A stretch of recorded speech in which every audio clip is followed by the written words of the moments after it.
and notice has been duly posted. So we'll start with roll call.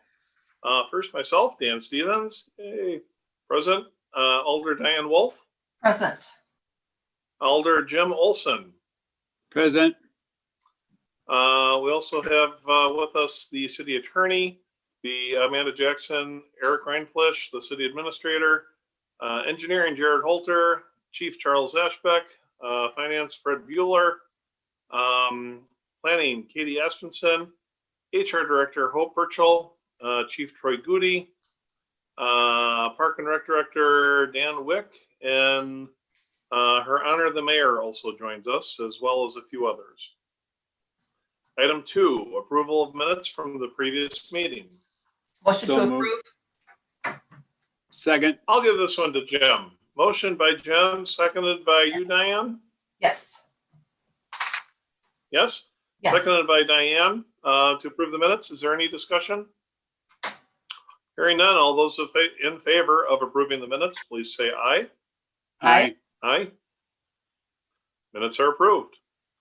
Item 3 is public input. Public input will be limited to 3 minutes. Anybody wishing to speak to this committee, please let yourself be known. You could probably raise a hand on the screen and Amanda might see it. Anyone? Second call for public input.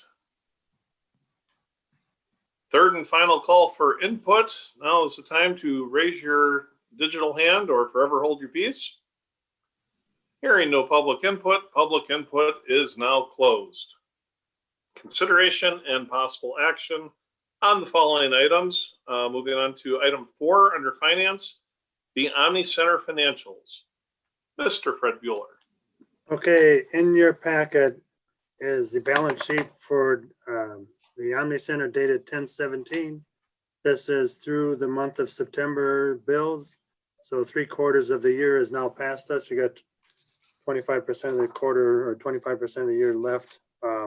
Currently, the revenues and expenditures, we have a deficit of $174,041. Dan is on with us tonight. I don't know if he wishes to add anything different. Mr. Wick.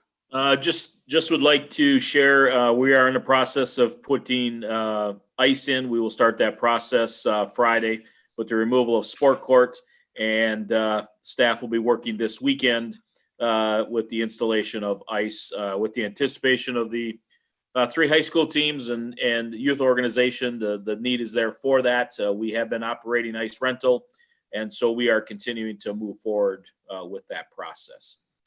I will also let F&P members know that the Omni Center staff, with the assistance of our city attorney, Amanda Jackson, our city administrator, Eric Reinfleisch, and finance director, did apply for a grant that the Wisconsin Department of Tourism did put out for venues that host events and things like that. We did submit a grant application for that and hope to know sometime here in the month of November if we were successful in our request for that or not.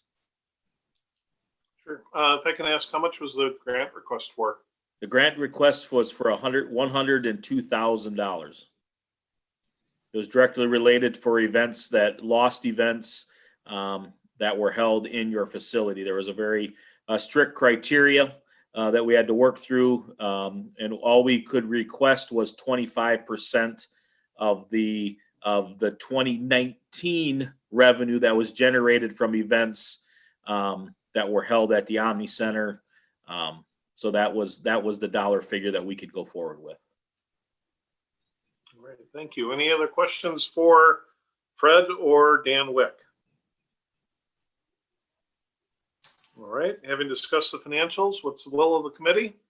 I move that we accept the 2020 Omni Center financials as presented this evening. Second. We have a motion by Diane, seconded by Jim, to approve the 2020 Omni Center financials. Any further discussion? Hearing no other discussion, all those in favor of accepting the financials, please say aye. Aye. Aye. Financials are unanimously passed, which Moves us to item 5, the general fund financials. Back In to your you, Fred. In your packet, the financials for the general fund dated October 17th. Again, through the third quarter, the balance sheet revenues and expenditures represent a revenues of $8,564,777.80 with the expenses of $7,052,762.05 with currently a surplus of $1,512,015.75. I love it when you say surplus, Fred. Is there any other questions for Fred?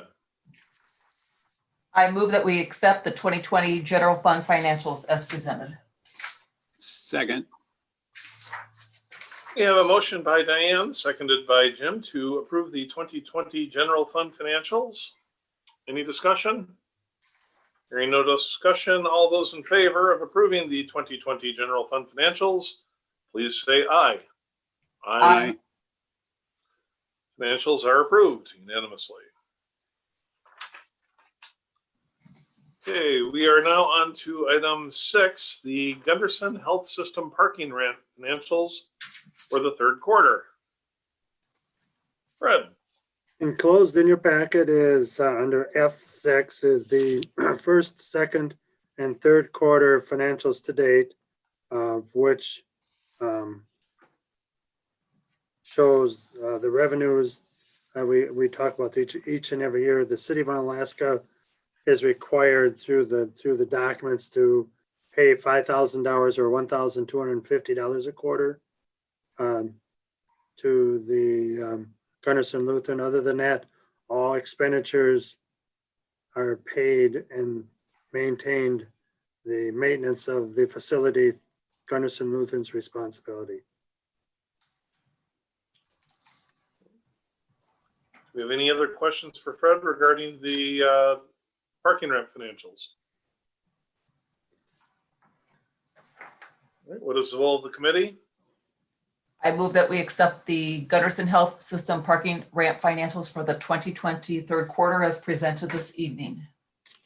Okay, we have a motion by Diane, seconded by Jim Olson, to approve the third quarter 2020 Gunderson Health System parking ramp financials. Is there any discussion?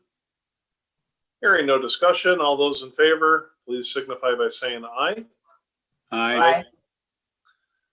The Gunderson Health System parking ramp financials for 2020 third quarter are approved and placed on file unanimously. Item 7, we have a adjustment request from Schaumburg Refrigeration, doing business as Benedict Sales and Service. Katie, did you want to speak on this one, or?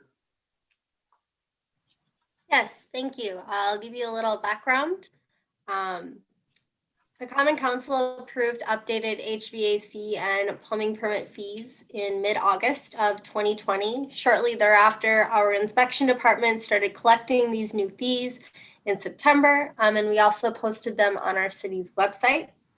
On September 25th, the city sent out over 300 letters to all HVAC and plumbing contractors who were listed in our database, informing all of those of the new city fee schedule for these permits. The city did note that we sent a letter to Schaumburg Refrigeration. We do not believe a refund is in order, as we've been collecting these fees for the last 2 months and have made multiple efforts to educate contractors. The contractor had inquired about the fee earlier in the summer prior to the fees increasing. And in the time that he went to pull the permit from his original inquiry, the fees have since been increased. Thank you. Thank you, Katie. Does anybody have any questions for Katie?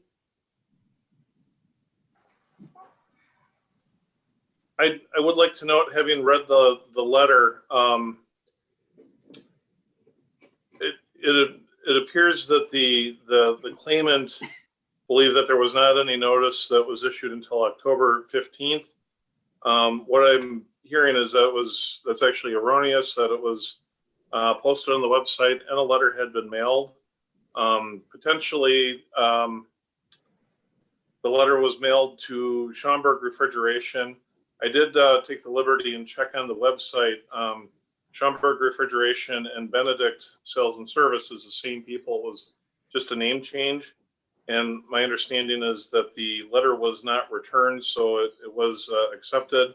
And then the what was referenced on October 15th was actually just a follow-up email.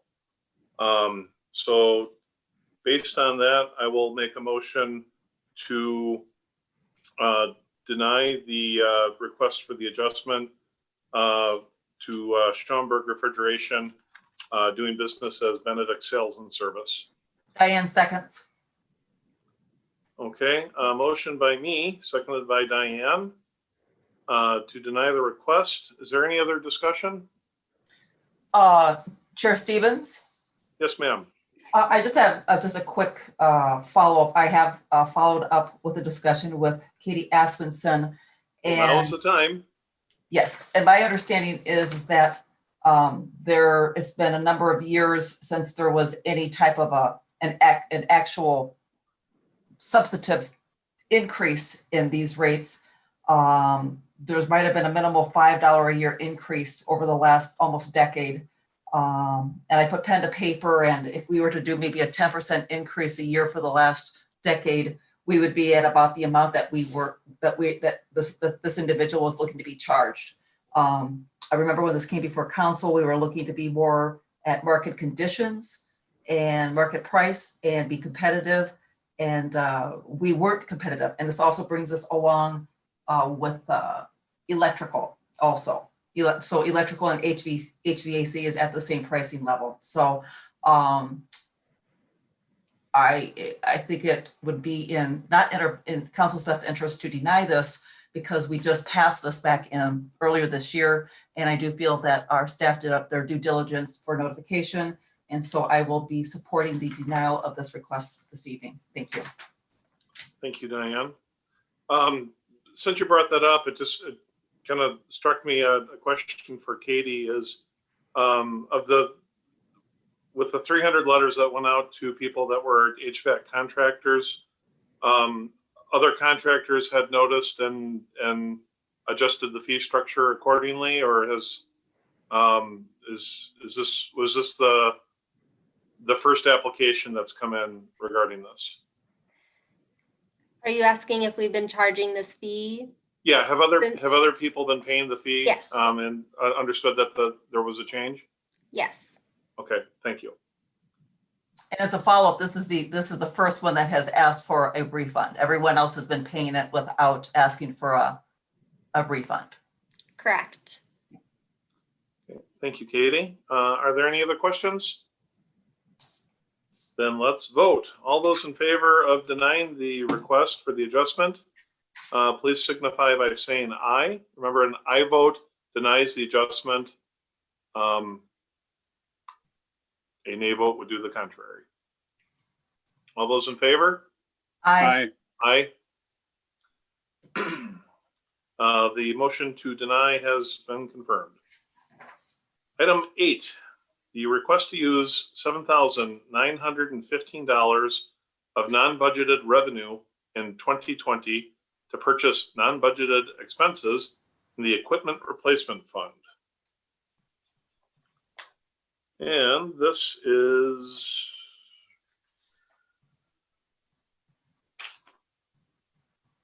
Chief Ashbeck. Does this go to Chief Ashbeck?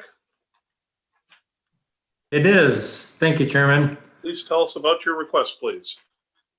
Yes, essentially, I've identified several items that we are in need of, and with the sale of some equipment earlier this year, I'm requesting permission to utilize those funds from those sales to purchase the items listed here in the memo. And I'm happy to answer any questions on any of those items if anyone on the committee has any questions. So you sold some stuff that we didn't need. Now you want to buy stuff that we need. That sums it up very well.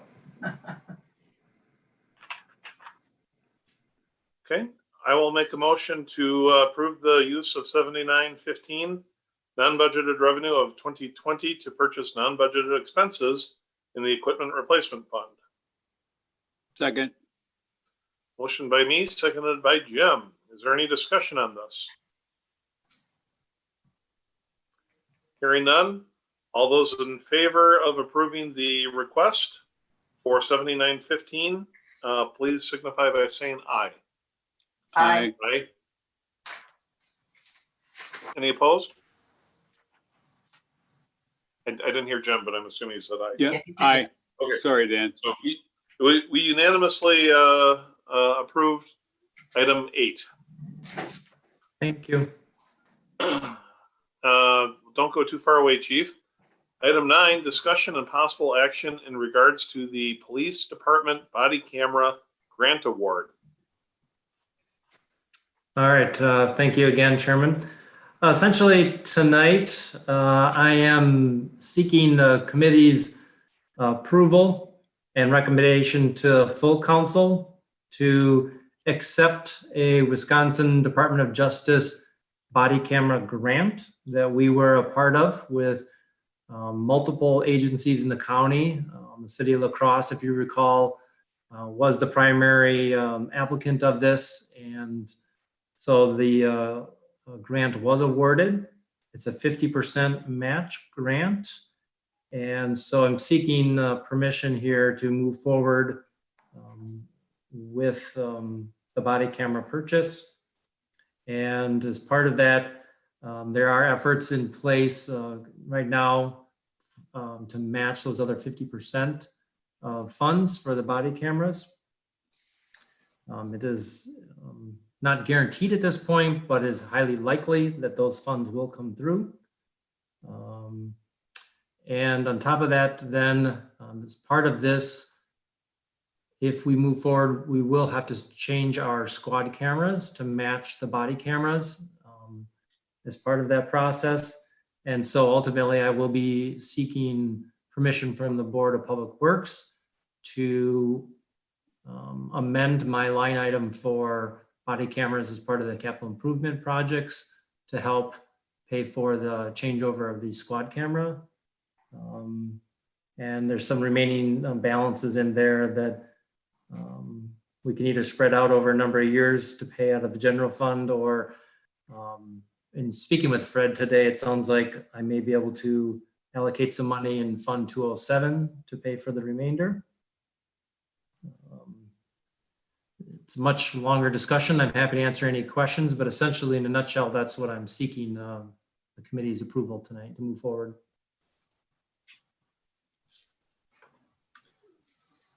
Okay, and remember, Jim and Diane, I can't see you, so if you want to say something, you need to let me know. But you have two, Chief, you have two vendors listed with the grant. I'm assuming that your recommendation is for the Axon body camera. Could you maybe talk like funding or costs aside? Why do you believe that this is a better fit for the Onalaska Police Department than the WatchGuard body camera? Sure. And I do apologize. The summary, side-by-side summaries that I provided for the committee tonight has some changes in it that has developed over the last several days. In fact, just as recent as about an hour ago, I got the latest quote on this project. It's been a very intense and ongoing project. But essentially, there's numerous advantages for moving over to this new vendor, Axon. And one of the first primary reasons is a county-wide collaboration. Most all agencies in the county would be on this same system, providing efficiencies across agencies, and primarily with the district attorney's office, who is by far our largest requester of records, including squad video, and would be then body camera footage as well. So with this unified system, they would simply log in to this platform and have access to these records. So it would save my staff's time in downloading footage and uploading footage then to the iCrime Fighter system. And it's kind of why we went to iCrime Fighter, to try to create those efficiencies, but it's not as ideal as this Axon system would be. So we would create even more efficiencies moving there. Secondly, we would then be able to eliminate the iCrime Fighter system once we download the data off of there. And so we would create some cost savings of roughly $7,200 a year in that. So that would help. We could reallocate that money towards the ongoing costs for the body camera program. And then just overall, the Axon equipment is better equipment. I guess comparing industry standards, they have essentially the dominant world market, not just the US market, but the world market, because their products are some of the best products out there as far as this technology goes. So they're very tried and true. And those are the reasons essentially that I'm advocating that we do make the switch. And I understand Axon body cameras will sync with the when outfit with our squad car cameras. Yes, it's essentially critical. I would really be against getting a body camera that is not compatible with our squad video. As you can imagine, as officers respond to emergent scenes or something critical happens, they turn on their light bar or their siren. If they unlock the gun lock in the car, it would activate all camera systems. So if we had two separate systems, the officer in a critical moment would have to remember to activate their squad camera and then also activate their body camera. So as you have seen some controversial cases across the country where officers have failed to activate one of those systems, it can really cause quite a stir in the community and whatnot. So I certainly am advocating for both systems. And then on top of that, with the Axon system, the tasers, our current tasers do not, but those tasers are slowly getting to end of life. And the next model also communicates with the body cameras and the squad cameras. So if an officer activates their taser, it would activate the body cam. So that would also help. If the event unfolded and the officer had to deploy their taser and forgot to activate their body camera for some reason, it would have automatically deployed it or activated it. All right. Does anybody else have any questions for the chief? All right. Well, I am. I believe that police body cameras should be a priority for the city of Onalaska, and then based off of the recommendation of Chief Ashbeck that Axon is a higher quality, it's more tech savvy. There'd be a cost savings by being able to get rid of iCrime Fighter. We'd save staff time, which is critical with some of the recent changes we've made. And then also if this is what everyone else in the county is doing, the analogy I would say is that reminds me of VHS versus Beta. Beta might be even if we're a better product, if nobody else uses it, it kind of becomes worthless. So it should be able to talk to all the other departments for greater collaboration. So based on that, I will make a motion that we recommend approval for the Onalaska Police Department to proceed with Axon body cameras and request and secure the grant of $27,900 and with the recommendation of approval to the Common Council. Second. One quick note on that. I think just for clarification purposes, the grant is written as $55,900 with the 50% match. So I think it might be better to put the full amount in there. Well, the only reason I'm hesitant to do that is it's not 100% guaranteed.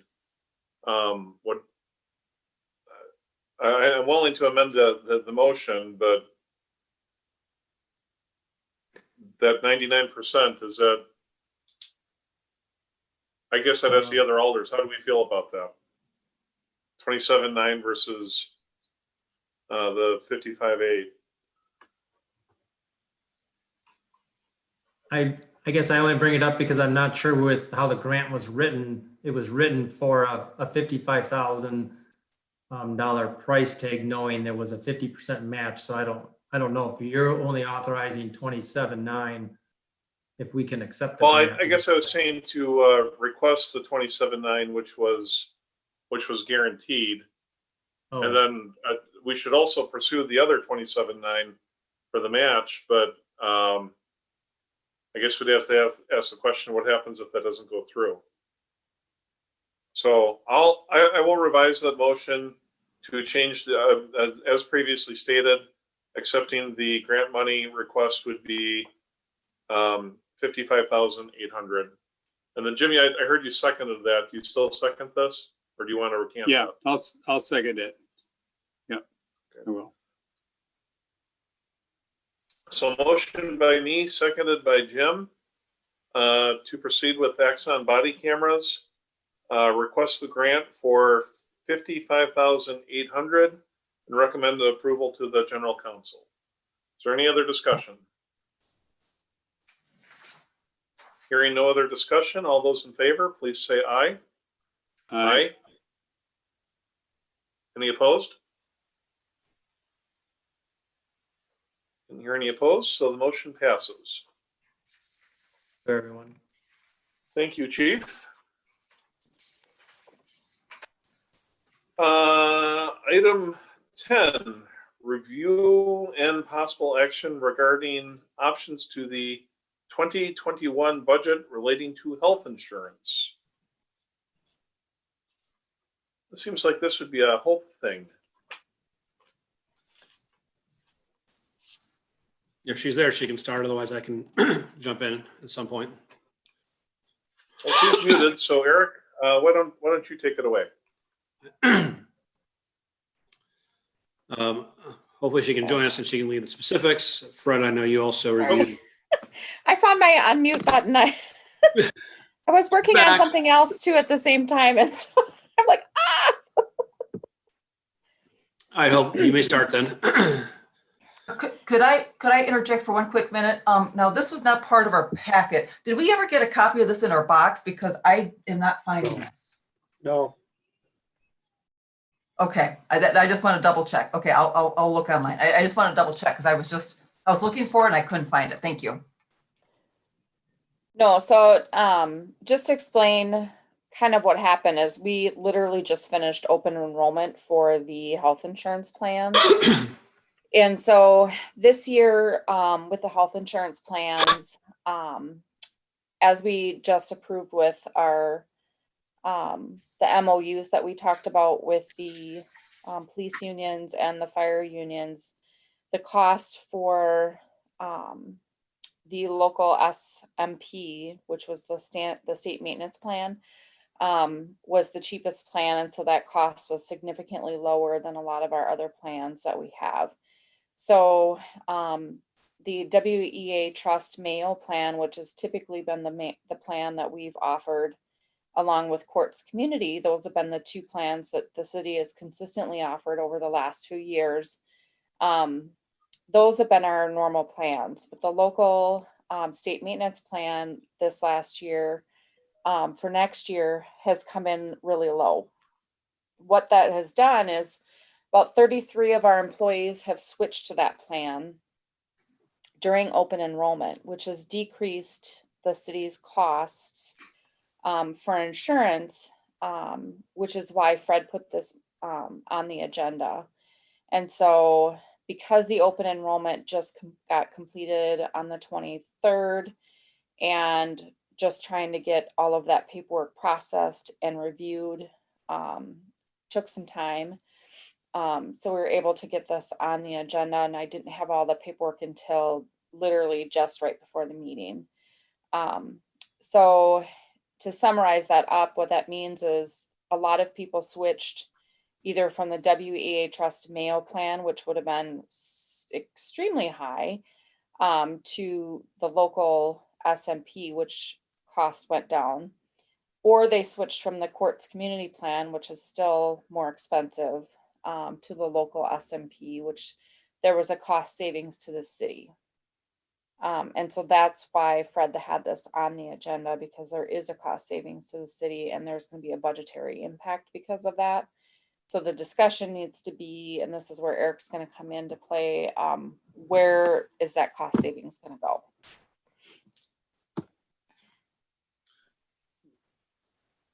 Thank you, Hope. It sounded like Eric, that was a nice segue for you. Sound like a great introduction. Thank you, Hope. You're welcome. So the dollar amounts there do free up some room in the budget. So where should that money be allocated? That's obviously up to the committee to make a recommendation for council approval, which then we can adjust and put that into the amendments that are done at the hearing. My recommendation, based on additional raw data for the implementation of the wage study, is to move these funds into the reserve for implementation of the wage study, which we did about 14,000 last week. So this would give us more opportunity to make sure that we can move the wages as appropriate to be a competitive workplace once again. If the wage study comes in under that transfer, then we can transfer it out to do for other purposes. But at this point, I'm not thinking that would be likely. So my recommendation would be to amend the budget from this dollar amount from the general fund, from insurance, health insurance, to the wage study. I'm sorry if I missed it. Did you have a dollar amount? 32,000. Do we have a dollar amount determined, or is that still like fluid? 32,500 for rounding.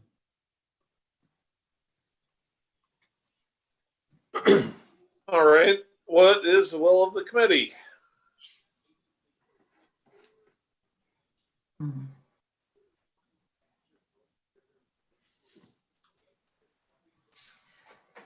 All right. I will make a motion that we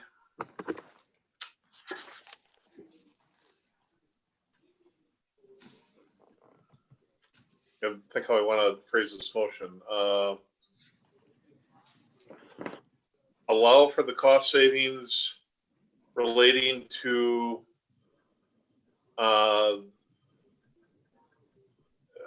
health insurance savings to be moved to the wage study program for the 2021 budget. And I am open to have that amended or corrected. It's kind of hard without having any documentation on this.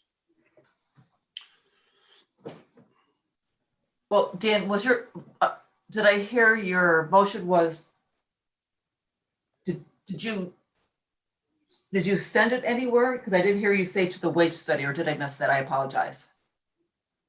If I didn't say it, it was intended to be to the wage study. I can restate. I'm sorry. I don't know, because this was, No, I he didn't did know state what it. the motion was Did going to he? look like at I'm the sorry. end. He when did. I wrote it down. started it. So, Okay. I think could you restate that for me, please? What did I say? You actually said you wanted the cost savings related to the health insurance savings, the wage study for the 2021 budget. Brilliant. Whoever made that motion was smart. This All is why I right. So take notes. motion by me. Was there a second?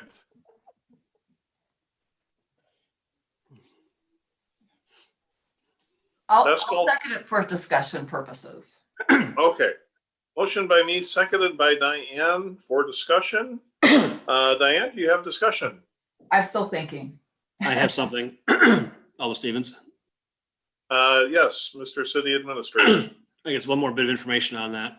The next steps with the wage study is it'll go to, and I'm having a blank here. Do we say it was going to council or is it going to committee first? Hope and Amanda.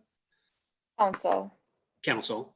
So the results will have Ann from Baker Tilly attend. It'll be remote, unfortunately, but we intend to walk the council through the full results of the wage study, and including the cost of the impact yeah, at our December council meeting. So my request, by having the funds there available for that, already adjusted that way, the council simply at that point has to accept the wage study and ask staff to implement it, and it's already been budgeted for it. If we're short of the money there for the implementation, then it would be a budget amendments if we had to find additional resources to fully fund the wage study at that point in time. So that's why I'm recommending at this point, so that we have some guidance, so that we know when we enter the final wage study for review by the council, that if there is a recommendation, it could be funded. Or what pot of money do we have available to fund that? It would be another way of saying that.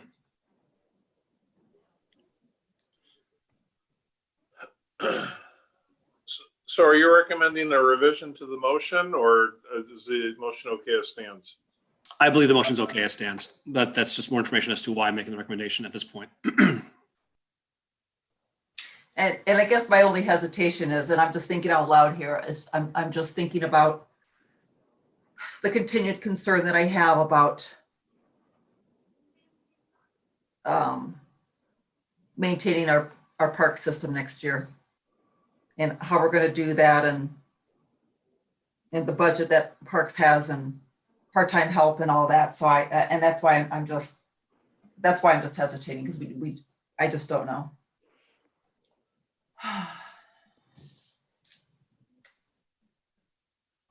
Diane, I share that concern, but I think we went through this at FNP2 and we didn't really have a position to put excess funds to.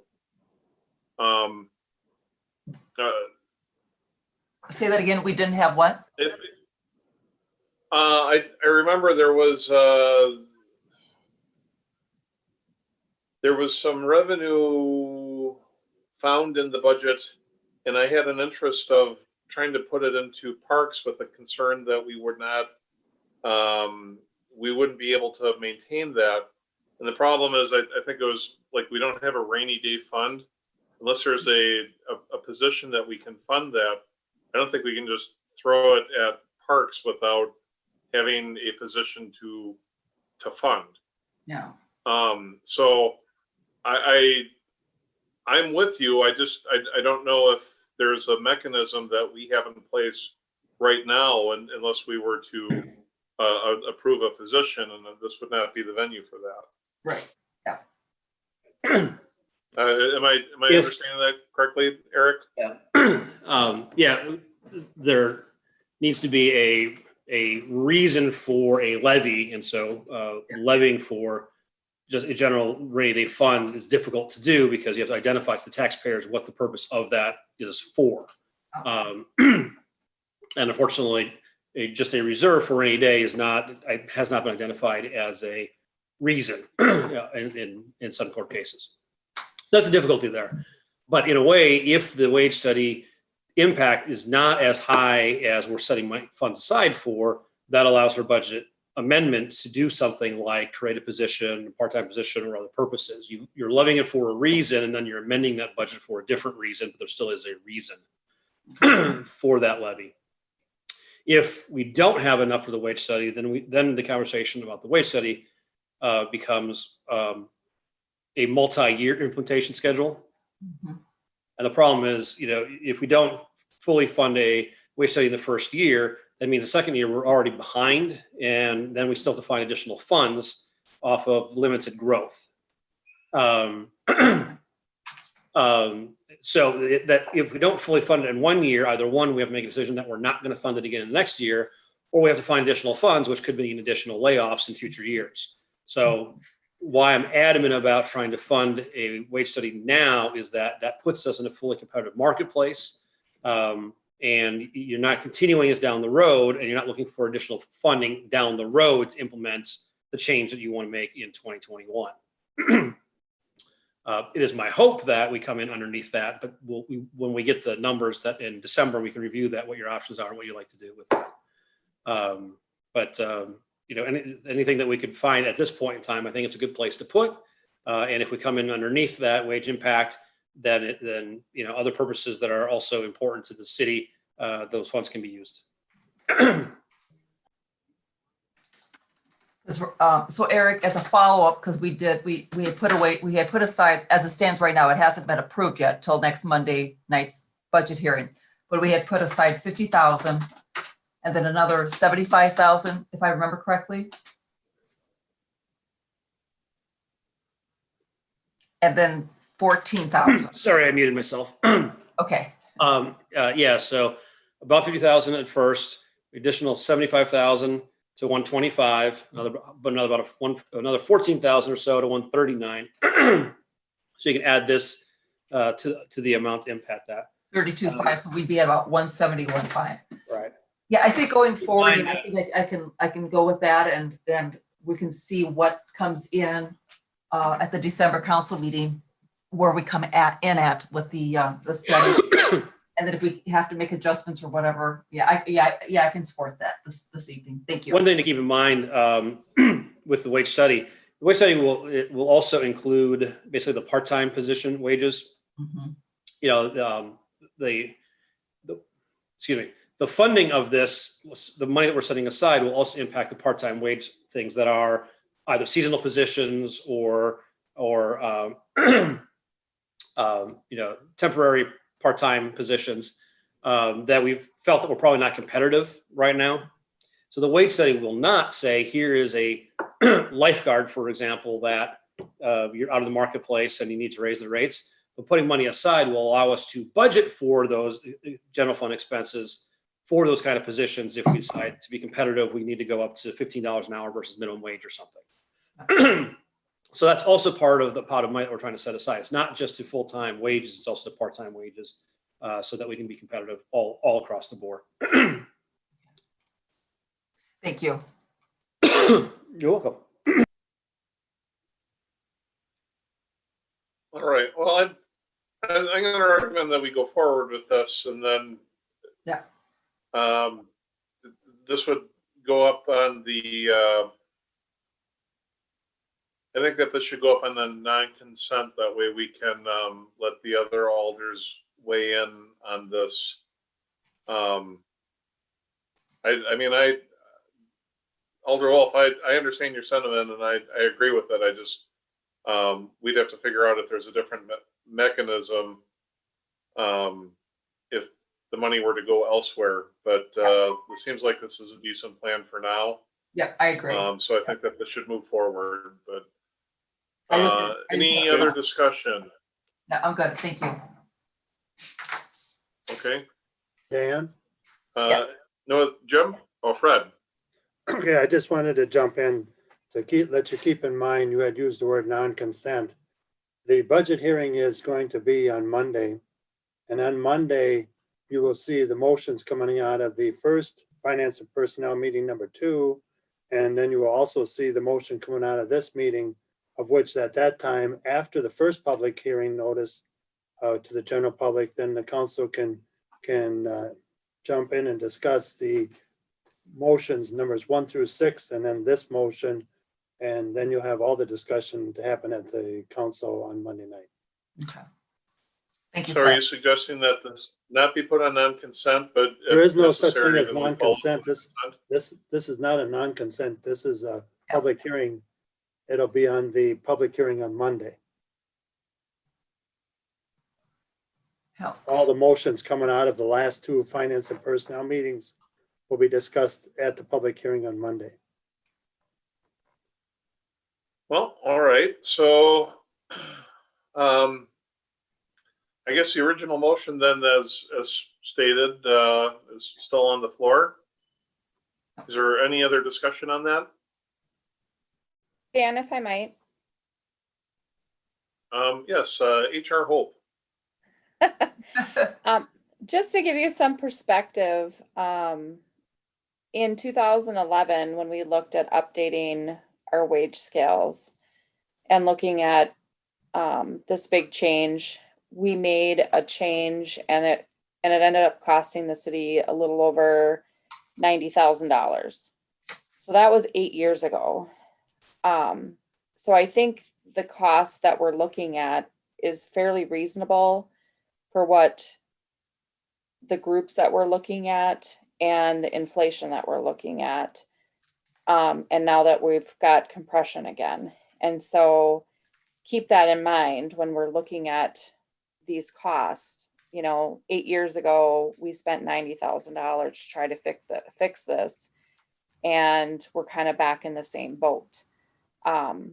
And so just so that you can kind of put some of that in perspective, that I know it seems like a lot of money, but at the same time, that's what it was just even 8 years ago. So. Okay, thank you. And Mhm. we know things don't get cheaper over time, but No, they don't, unfortunately. all right. Any other discussion? Hope, would you be so kind as to restate the motion? Yes. So Yeah. your motion was to request the cost savings relating to the health insurance savings go to the wage study for the 2021 budget. And you made the motion and Diane seconded it for a discussion. All right, thank you. So what Hope said, all those in favor, please signify by saying aye. Aye. Aye. Any opposed? Hearing none, the motion passes.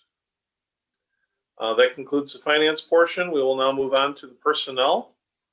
Before we get into item 11, just kind of note for the record, there was a HR Hope Burchell had asked that there was a revision concerning the flexible benefits plan that was not able to make the rather than do an agenda amendment during the election where our clerk's office was stretched really thin.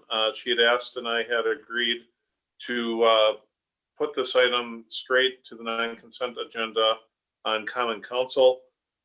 There is essentially it offers more benefits to the city employees. There is no additional cost to the city. And it's kind of a time of the essence item. So if there's any questions regarding the flexible benefits plan changes, I would encourage any counselors to ask Hope. So that'll be on next week's agenda, but we're not going to talk about it more now, but we will talk about item 11, which is the update on human resources on staff vacancies. Oh, Yes. So the assistant police or assistant police chief, fire chief position, we are actually going to be meeting next Wednesday to do the professional panel interviews. And then police and fire will meet on the 16th to do the PFC interviews. And so, and then hopefully we will have a decision and a new assistant fire chief. So we could put that one to rest. Police department, so we are finally fully staffed. We still need to fill the October position that was approved. It's now November.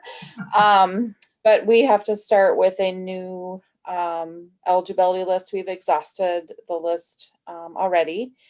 And so that means we got to start with a new list. The fire department, again, we're fully staffed. We made a conditional offer to for the October position. So background checks being started right now. And then once that's completed, then we can get the psychological and physical done after that. The office clerical support and finance, which is the part-time position. So like I said, the first round of interviews did not go as well as we would have liked. So we completed a second round of interviews, and initially Fred and I were going to interview about 5 applicants, and that ended up going down to 1.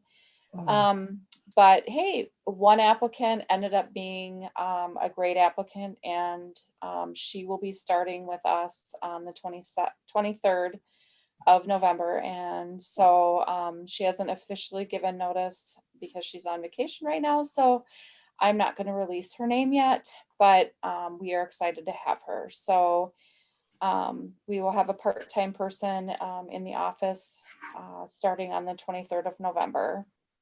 And the recreation coordinator and the part-time paralegal position. So both of those positions were budgeted for this year, and we have them budgeted again for next year. So we're hoping to start recruiting after the budget's passed so that we can get them started as soon as 2021 starts. So that's what we have for what's going on right now. Thank you, Hope. It's nice to see the list getting shorter, and we are fully staffed, especially in public safety. I know. Appreciate it. If we could just Appreciate get that. COVID to go away, that would be great. It's like the new Oh, just swear wait a word. couple weeks. It worked for me. You hope. All right, so we'll move on to item 12, review and consideration of exceptions to the vacation carryover policy for 2020.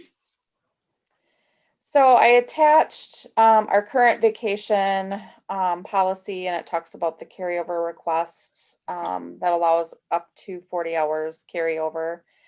And then I attached a request that we got from Joanne, a request that she sent to both Eric and I, requesting that both her and Stacy be given exceptions to that. And part of the reason is with the elections, and I think there's some unusual circumstances in these cases with Carrie retiring, Joanne not feeling like she could really take time off and wanting to be able to learn everything from Carrie before she retired, and then getting the role of the city clerk once she did retire, and then promptly going into another election after Carrie's retirement. She did try to use some of her time, but she's just looking to carry over another 40 hours. She knows she's probably going to lose some time on top of that, but that would just roll over 80 hours instead of the normal 40. And we can put caveats and stuff about it has to be used by a certain period of time. And Stacy, with all of the changes that were going on with COVID and everything else that came up, and she was in the office under the finance department, and with the elections and stuff, she was kind of a key staff member there. And then when we had lost one of our staff members to the inspection department, then there was only Stacy. And then we also had her promotion where she went to the deputy city clerk, and then she was also training another staff member. So it's kind of been a very unusual situation. And in normal circumstances, I think we likely would just say, no, you've got to use it. But these aren't normal circumstances. This isn't two people who aren't taking their time off because, well, I couldn't go on a trip, or I couldn't fly somewhere and I had a trip planned and, it was COVID. These are two legitimate people who, because of the workload or because of circumstances going on with staffing and things like that, literally could not get out of work to be able to take time off. And they're struggling. And so And then with the possible recount and everything like that with their election for president, it makes it challenging for them to try to get off, and they both can't be off for the month of December or several weeks in December at the same time, because we still need city clerk work done. So anyway, I've attached the request here, so if you've had time to read it, or if you have questions, I'm sure Joanne is maybe on the line. But I think this is one request that we would ask that you make an exception to. Hello, Stevens. Yes, Mr. City Administrator. Thank you. In addition to the request from the clerk's office for those two positions, there really is sort of a second issue that sort of seeing confirmation on. If you go back to the beginning of spring and the first wave of COVID hitting, in order to protect the ability to provide services to the public, we initiated the return to work after travel restrictions, excuse me, for employees. Plus the fact that spring break, places had closed down, there were relatively few options for people to travel and therefore use up their time. So there are a larger amount of employees during this year that would risk losing their vacation time above the 40-hour rollover that's allowed than we normally would have at this time frame. As an administrator, and as tough it is to say, it is not my recommendation to approve rollover time beyond the 40 hours for rollover for the COVID purposes. While travel was difficult, there was nothing restricting people from actually taking that time off in general. And it's important that people, especially in a year like this, take the time, get away from work if they need it to be, even if you couldn't travel anywhere. It still is a benefit offered to employees for their well-being, even if you can't travel anywhere. So that's sort of one question. You notice that as Hope discussed Stacy and Joanne's request, COVID really wasn't the conversation there. It is the combination of the position changes in that suite, and more importantly, the unending election cycle that they've been under with the Department of Two. That just has meant that they could not just take off and not go anywhere. They could not simply take off. So my request is with Hope that you do consideration for those two employees based on their schedule for the elections in particular.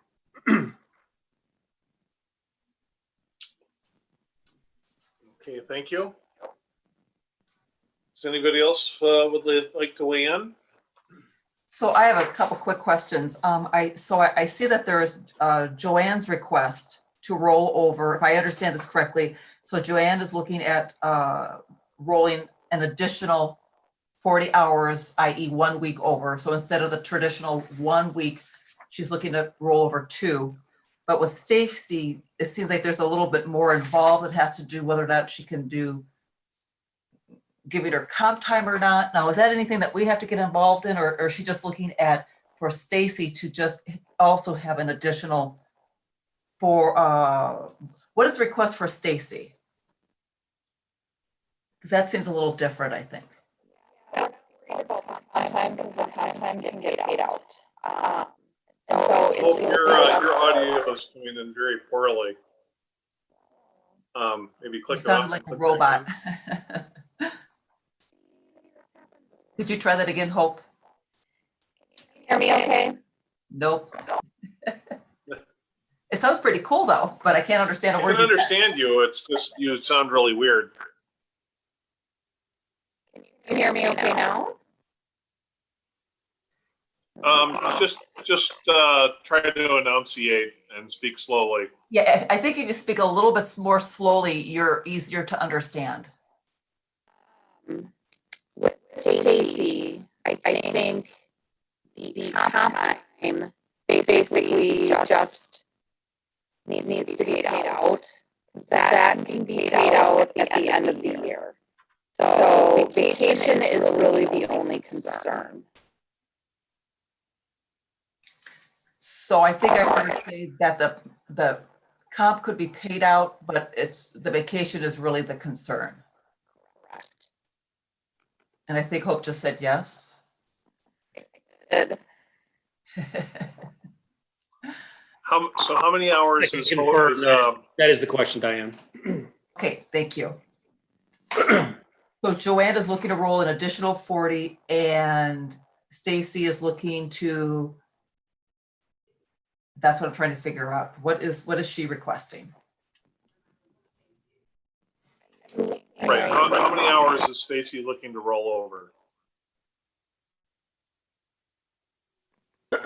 Her request as written is all the hours.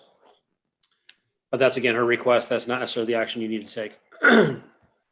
Oh, all 167 hours? As I read her description, yes.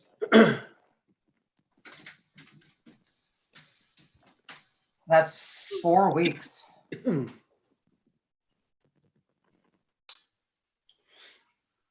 So my thoughts are that, I mean, employees should Yeah, take the time off in the year, and, you know, roll over what's normally allowed. You know, unless there's extenuating circumstances. And I understand in the clerk's office, there was extenuating circumstances with Carrie retiring and new positions. And we had three, four, a lot. I don't know how many elections we had, but there were a lot. So I mean, I understand the request, and I'm inclined to recommend granting rolling over the additional 40 hours, which would encompass Joanne's request. I think I would be in. My inclination is to cap the carryover at 40 hours per person, and I would encourage people to take the time off if possible. What are your thoughts, Jim and Diane? I'll let Jim go first if he has anything. Yes, your request sounds reasonable to me, Dan. Well, I know that I was on council years ago when council's been at this a couple different times when it's either been vacation, carryover, or payout. And it has been contentious at times. And for a number of reasons. And I know policies were put in place for very specific reasons. You know, 2020 has been a very unusual year, to say the least. And my concern, as someone who's very much a rule follower, and I like to stick to policy and stick to rules. I remember when this policy was enacted and the reasons behind it. I also don't believe in being penal to those who were deemed essential workers and they were expected to be there. And due to no fault of their own, they had to be there. And I'm hesitant to penalize those people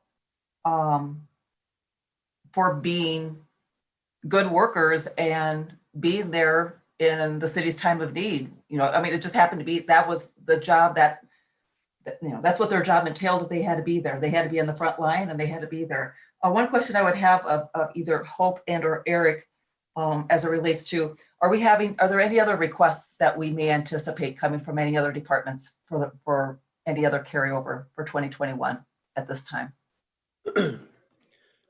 I would say no one has made any direct requests to me, at least, but that's partly in due because I sent the message out that it's not likely that such requests would be approved because we have a policy in place. It's historical policy, and I think it's still a generous policy still. I think with approval under these extreme circumstances for two employees, others may attempt to do so as well. I mean, there's be lots of stories about employees that also could not take time off. I can't say that it won't happen, but I think that the example from Joanne and Stacy are so extreme, as you said, Diane. They simply could not, if they wanted to, take off at all. I think really are the exception that kind of proves the rule of rolling over 40 hours and no more. Right. And I think it has served us very well all these many years to have that policy in place, and it hasn't been abused. And to me, it's a very common feature to have in private industry is a carryover of 40 hours. So I'm not one to typically bend the rules, but I'm going to have to, I'd be more apt to approve both of these requests due to the extreme circumstances of what the city went through this year, and extend my appreciation to both employees for being there. So I would, now Hope did mention caveats if this were to be approved. So I did note that that did pique my attention. I don't know if there's anything in particular that you may have in mind, Hope, like if they need to be taken for by a certain date, or this was a one-time thing, and it was expected that, I mean, I don't know. So what I don't know if you had anything in mind when you mentioned that. I just had one thing before Hope jumps in here. There hasn't necessarily been a motion or a second yet, but there are two vastly different requests. One is for an additional 40-hour rollover and still possibly losing time. That's the supervisor. The other employee's request is the full amount of time left over. So I would suggest if any motion is being made that way is to possibly look at, a unified request or a comparable request for both. Okay. Eric, is there, I'm sure there's a little bit of wrap-up work with yesterday's election. Oh, yeah. Yes, there But is. do you Yes, there is. anticipate, Yeah. what do you think that the workload will look like for the rest of the year? And how much of this time could be utilized within 2020? Or are there other big projects that are gonna make it so that they can't take any time off? I would say there's probably time, here and there to take off. In terms of big projects, keep in mind that the election is not done. The canvass is not complete until next week. There will be the recounts because of the count is so close, and possibly a random audits that one would need to do. Basically, it's another mini recounts just done on the randomized basis to make sure all equipment works. So quite frankly, the election will be going on for several more weeks. We're in November, so several more weeks puts us in December at minimum. I don't know if Joanna's here. She wants to add to sort of her And then work you with also have elections. Thanksgiving in there, and then you have Christmas holiday in there also. So you start losing a lot of days. Yeah, there is not a whole lot left, which is why the requests are here. Right. And I can attest as someone who was a counter worker in 2008 and worked the polls and worked under our former city clerk, Carrie Burmaster.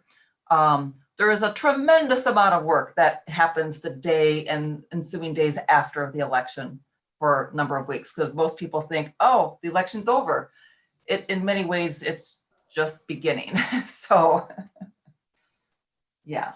Right. So there's really two sides here. I mean, on one, it's been a weird year, and there was not a lot of opportunity because of the elections and because of the new training and retirement. That I am acknowledging that taking time off for both the clerk and the city clerk, there was not a lot of opportunity for that. And I don't think that making an accommodation is out of place. On the other hand, I mean, we also have to worry about staffing next year, and 167 hours is a lot in addition to what the 2021 PTO would be. I mean, we could create an issue of, for staffing for next year. I just feel like we either need to cap it or I mean, maybe we extend the time and it has, you know, the balance has to be taken by the end of January. Maybe there's less things going on then, but I don't know of a lot of other places that would roll that much time over, despite the fact that we've leaned on them pretty hard this year. So somewhere in between, there has to be a happy medium, and I'm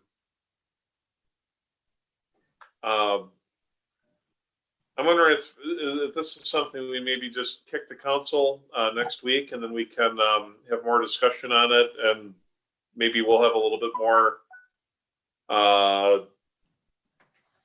Things will be a little bit more concrete with the election and what that looks like. I move that we refer item 12 to the full council for next week. Which is I like that idea. Thank you, Diane. I will second that. Which is I wish you would have said that about a half an hour ago. That would have made me very happy. We'll just tell everybody to read the minutes. I will. I'll throw that in to begin the conversation next week. There's two compelling cases here, and you want to do right by the employees, but at the same time, absolutely. You know, I mean, we have policies for a reason. So, okay. Any other discussion on referring this to next week? All those in favor of referring this request to council, please say aye. Aye. All right. Motion is referred. Lost my place here. Let's see. Item 13 is review and consideration of new policy 4.09 infectious disease control policy. I think, Amanda, you drafted this, or is this an Eric thing? I'm gonna let Hope introduce this, unless she's all robot voice again.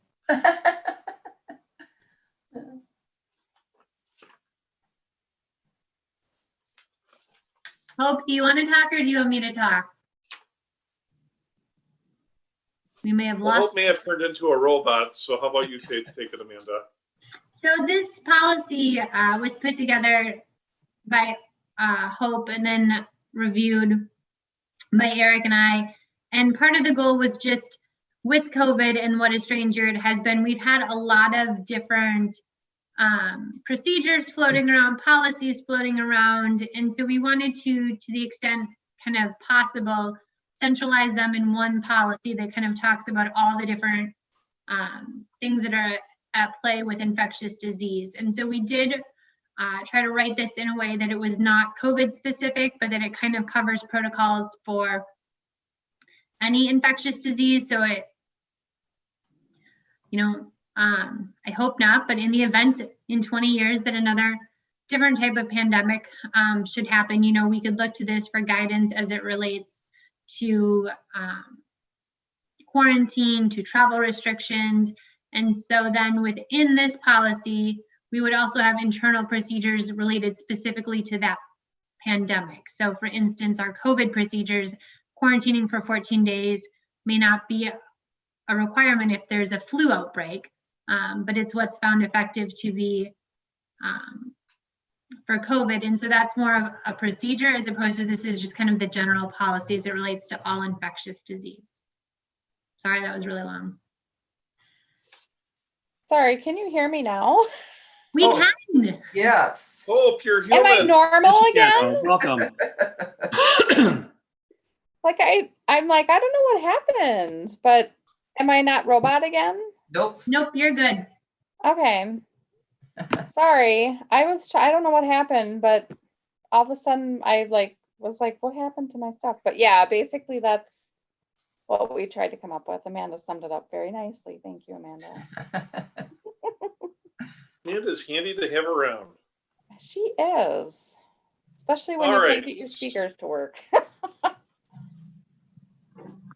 So what is the will of the Finance and Personnel Committee on item 13? Motion to approve the policy 4.09 infectious disease control policy. Second. We have a motion from Alder Wolf, seconded by Alder Olson, to approve the new policy 4.09 infectious disease control policy. Any further discussion? Hearing none, all those in favor, please say aye. Aye. Any opposed? I didn't hear Diane, but Oh, I'm sorry, yes. I'm assuming you're Yes, not. aye. Okay. All right. Item is approved. Item 14, review and consideration of resolution 43-2020 of the City of Onalaska COVID leave for 2019. Here's a resolution. Eric? Well, actually, I put this Oh. together. Oh, okay. I'm sorry, Hope. I Um, forgot that you're human again. You forgot that I'm human again? Aw. I put this together Human again. resources, it could be robotic resources. Well, as long as I'm not a robotic human resources anymore. Long night. So sorry, Hope. Go ahead on the resolution, please. So I've had a lot of employees asking about was the COVID banks going to be available for 2021? And I've been bugging Amanda and Eric, like, what do you guys think? What do you guys think? So we had a lot of discussion about it, and we felt putting a resolution together, because we had this as part of the emergency orders this year. And a resolution really puts it kind of just into place. And then this really has like a beginning time and an ending time, rather than putting it in a policy or something like that. But the pandemic really has not slowed down, and we're seeing it hit the City of Onalaska quite thoroughly right now. And we're hoping that this slows down, but you know, with the holidays coming up, this could spike up and down periodically for the next few months. And so we're hoping that maybe the council and finance and personnel would be willing to extend this or renew banks for 2021. So what we did is put together a resolution that would be similar to what we had for this year. But we actually spelled it out a little bit differently and made the leave time similar to the federal leave time, so that it's kind of coinciding a little bit like that, with a couple little differences, but that it clarified some of the things that were a little bit more vague, that we had in the emergency orders. So I think this is a little bit more specific. It clarifies a few of the things that we didn't really have clarified, and makes us a little bit cleaner for next year, should the committee approve it. So we're just, like I said, we're hoping that that this committee would approve it, and maybe council. Paul Stevens. Yes, sir, Mr. City Administrator. Keeping in mind at this point, the federal FFRCA, forget all the letters that is, but the federal COVID leave expires at the end of this year. When with the activities in the last 24 hours and the lack of a race and that lack of control of Senate, I do not think that that is likely to be renewed by the end of the year. So employees do not have that safety net come after December 31st. Point of all COVID leave is to really do two things: let employees during a trying time frame focus on, family getting better, taking care of their kids as they need to. It gives them that protection that it's allowed. But also the point is that when people need to be quarantined, that they actually quarantine and not, not get tested, not, continue just to come to work and hide a cough or a fever or something, just to come to work, that puts at risk our ability to provide the services the public demands. I think the council was very generous for a good reason to help protect the employees. There are lots of employees that haven't used an hour of it, but it's there for the purposes that was intended by the council to use, and for those employees that they would be able to rely on that in case that it did happen. I so pointed out that we do have, it's touching our organization closely at this point in time, and I don't think we're going to see a reduction in that anytime soon. Alder Stevens, could I be recognized? Yes, I would gladly recognize Her Honor, the Mayor of Onalaska, Kim Smith. Thank you. I don't disagree with what Eric said, but I just have, it's kind of more of a question.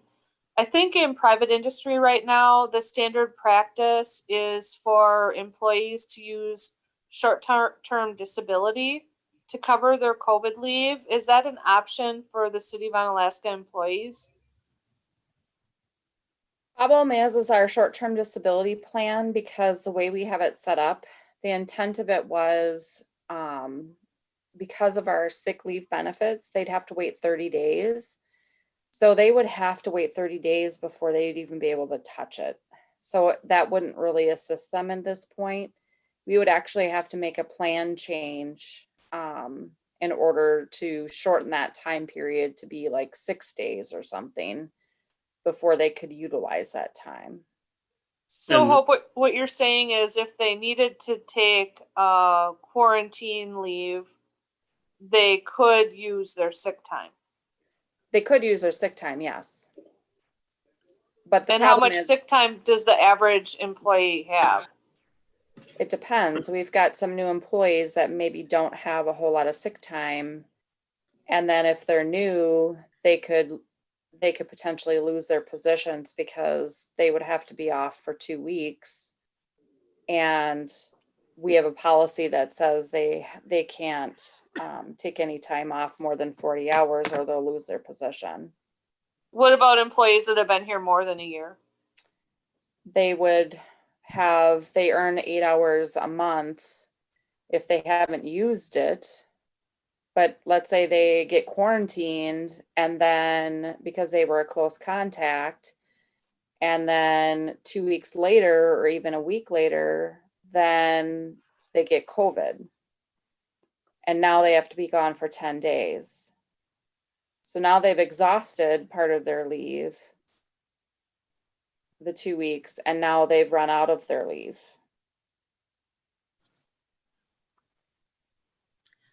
I would just, I think, add that we do have employees that have exhausted the leave available to them, and we probably would if it was extended in 2021 as it relates to the COVID leave. I mean, this really covers one quarantine essentially per employee. I mean, it covers the span of one quarantine. And so if you, for any reason, have to quarantine a second time, or like Hope said, we're seeing people that start their quarantine, then develop symptoms and test positive, and so it really ends up being longer than the initial amount. They are using sick time or other leave time, but it is encouraging them to take the quarantine time, and we have seen positive results where we have been able to recently stop the spread internally because people have been honest upfront with us and quarantining immediately.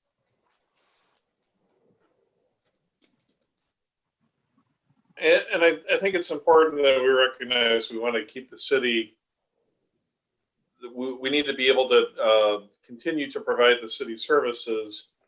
And I think the reason for this is to encourage people to not come to work and spread it to other people that could jeopardize our ability to provide the services. So like if we want them to quarantine, we want them to quarantine. We do not want them to gauge how long have I worked here, or how much sick time do I have, or can I afford to wait for the short-term disability to kick in.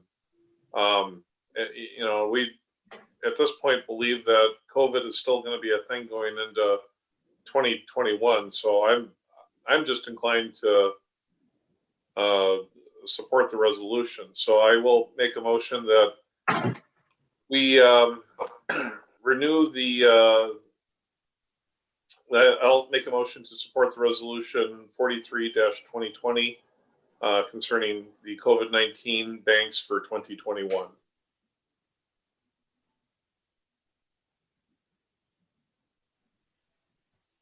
Is there a second? Say it again, Dan. I'm going to, sure. I'm making a motion that we, a motion to approve resolution 43-2020 concerning the Onalaska COVID-19 banks for 2021. Second.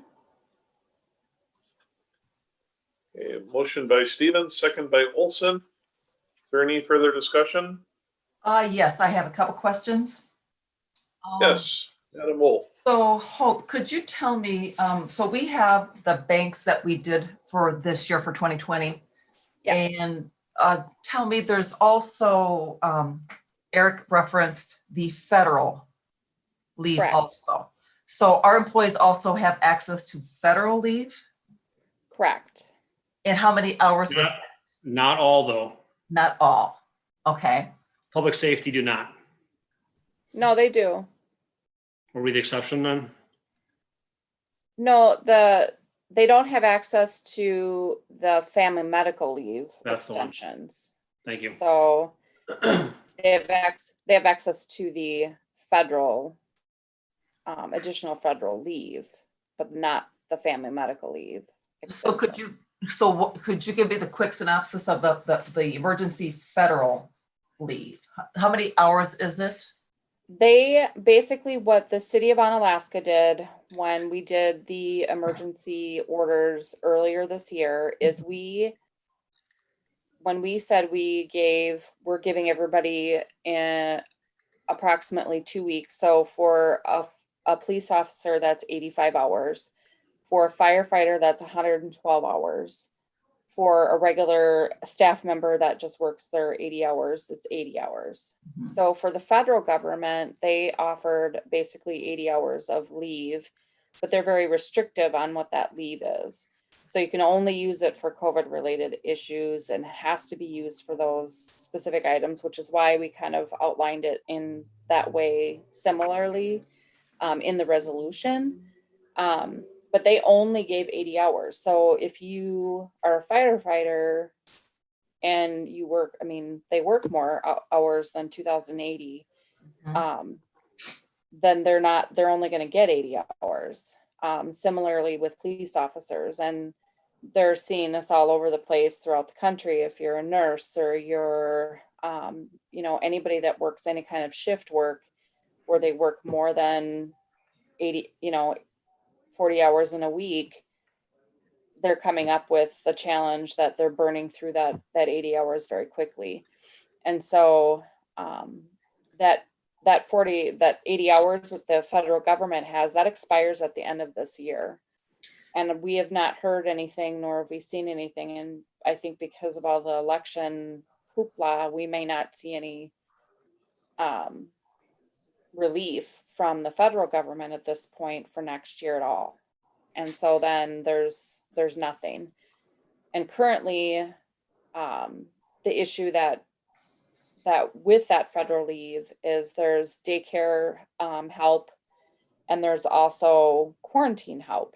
And so that federal leave, that's what that's supposed to be for, as well as the city leave. And as you know, we have got many employees that have small children in school and those kinds of things. And a lot of them are doing a lot of things virtually. And if you have more than one child trying to do maybe multiple schools or multiple types of things and take care of those things and try to work a full-time job and trying to take care of things at home with your kids and their schoolwork is quite challenging. So